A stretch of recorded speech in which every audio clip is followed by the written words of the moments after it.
Yug was still thinking about what to do when suddenly he noticed many fireflies shining together near the riverside. There was a swarm of fireflies whose glowing light made the place appear bright yellow at one moment and dark the next. Yug kept staring at them when one by one the fireflies began separating from the swarm and started forming the shape of an artwork. The fireflies stopped at certain distances from each other and began glowing there. In no time, the fireflies created the image of a girl. From afar, it looked as though each part of the girl's body had a firefly sitting on it. Such a sight was beyond anything Yug could have ever imagined, even in his dreams. He was utterly astonished by this vision. The fireflies, shining in the form of a girl's figure, were attracting him towards them. Yug could not stop himself, and his feet began moving on their own toward that glowing formation. When Yug reached closer to the creation made of fireflies, he could not believe his eyes. For a moment he stood there, completely spellbound. He rubbed his eyes 2 to 3 times, but still couldn't believe what he was seeing. Muttering to himself, he said, "No, this can't be. Surely this is an illusion of my eyes." Right in front of him stood a girl with fireflies actually sitting all around her body.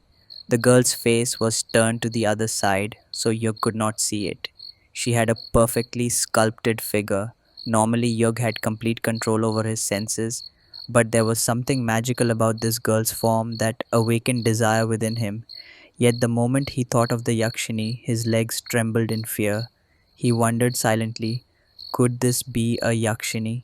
Did I, by opening Abhimanyu's door, set her free? Trembling, Yug tried to touch the girl and stammering said, "Y- Yakshini?"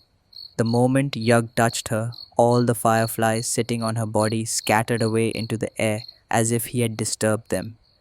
When the girl turned around, Yug was mesmerized by her eyes. Her beauty intoxicated him. She had a long face, golden eyes, waist length hair tied into a braid, fair skin, wearing a black blouse, and below the waist she had draped a handmade cotton wrap called a duckman.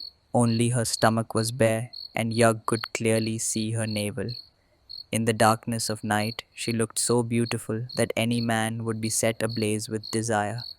Yug stood entranced, staring at her from head to toe, studying every detail of her form.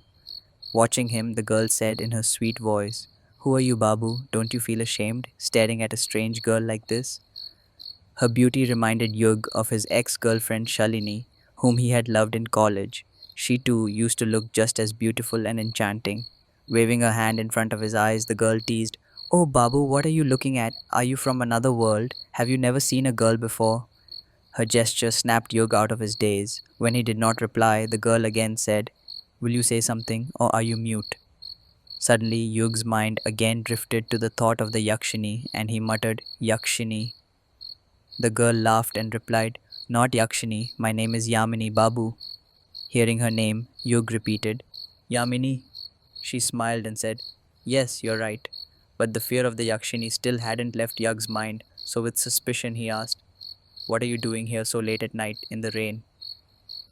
Yamini slowly answered, "I came here to hunt tonight, and I found what I was looking for." Her words startled Yug, and he began trembling again. As Yamini reached out to touch him, she said, "Don't be afraid, Babu, I am not a Yakshini." But Yug immediately stepped back. Laughing, Yamini said, "Oh, Babu, I am not a Yakshini. I'm a fisherwoman. I came here to catch fish, not men." Still doubtful, Yug asked, "All right, let's say you're a fisherwoman, but who catches fish in the rain?" Yamini replied, "Babu, when a person struggles to feed themselves, they have to do even the impossible. I will catch fish tonight and feed my old grandfather. And what is this rain? Forget it. This is Meghalaya. Here it rains all the time." Slowly, Yug began to believe her words, and his fear of the Yakshini lessened. But to be fully sure, he asked one more question. "If you want to catch fish, then where are your nets? And when I saw you earlier, you were standing motionless like a statue." Yamini replied, "I had already spread my net in the water and was just waiting for fish to get trapped when I noticed my friends." Yug asked in surprise, "Friends?" But I saw no one except the fireflies. Laughing, Yamini said, "Oh, Babu, they are my friends. They like me a lot. When I stay here late at night, no one keeps me company except these fireflies." With their glowing light, they show me the way. Yug coughed to hide his unease and thought to himself that this girl spoke in strange ways. He quickly changed the topic and asked, "Will you help me?" Blushing, Yamini said, "Babu, I am not that kind of girl. First, we were talking about the mating of fireflies, and now you're thinking of." Before she could finish, Yug interrupted. "Hey, listen to me first. You are misunderstanding me. I just want to cross the river. Can you help me?" Yamini replied, "For that, you'll have to sit in my dongi."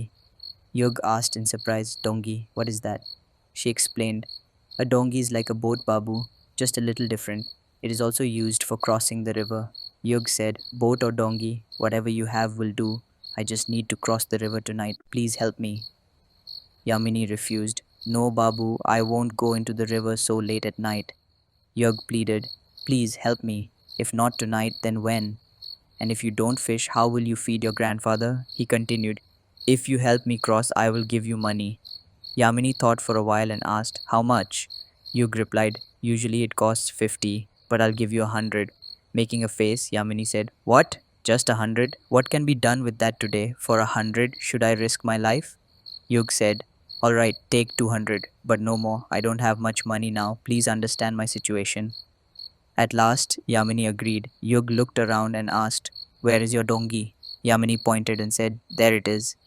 Yug saw the boat like dongi. Yamini quickly sat inside it while Yug nervously stepped in. Both of them set off to cross the river. It was already midnight. Meanwhile, Rajni was searching for something in her room. Her expression showed she hadn't found what she had been looking for since morning, and she was frustrated. The room was even messier at night than it had been earlier in the day. While Rajni was still searching, someone suddenly held her by the waist from behind. She quickly turned around and said, "Who is it?" When she turned, she saw it was none other than her husband, Sudesh. In a romantic mood, Sudesh said, "Rajni, what are you searching for so late at night? This is our time to sleep. Come, let's go to bed." Annoyed, Rajni replied, "All you know is sleeping. Don't forget there is a grown up girl in the house whose marriage you have to arrange." Scratching his head, Sudesh said, "But what does Amodita's marriage have to do with our sleep?" Rajni, fuming, said, "Leave me alone. Let me do my work and you do yours." With affection, Sudesh whispered, "The work I'm calling you for, I can't do without you." Hearing this, Rajni became even angrier and snapped, "Just sit quietly on the bed. Don't make me open my mouth. You are good for nothing. All you do is sleep." Frightened by her anger, Sudesh silently sat on the bed. Rajni had thrown out all the clothes from the cupboard in her search but still couldn't find what she wanted. Her neatly folded saris were all scattered. Having searched since morning, her head was aching and she finally gave up. Sitting on the bed, Rajni said, "Move aside, let me sleep." Sudesh slid closer on the bed and said, "Looks like you are in the mood too.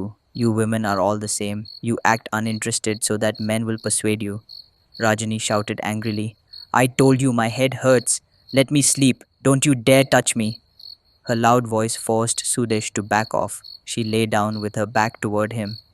Looking around at the mess, Sudesh said, "What is this? You've scattered everything in the room. Will it stay like this all night? You know I hate mess." With eyes closed, Rajni replied, "If you don't like it, then clean it yourself. Use all that energy of yours to tidy the room." Without answering, Sudesh began cleaning.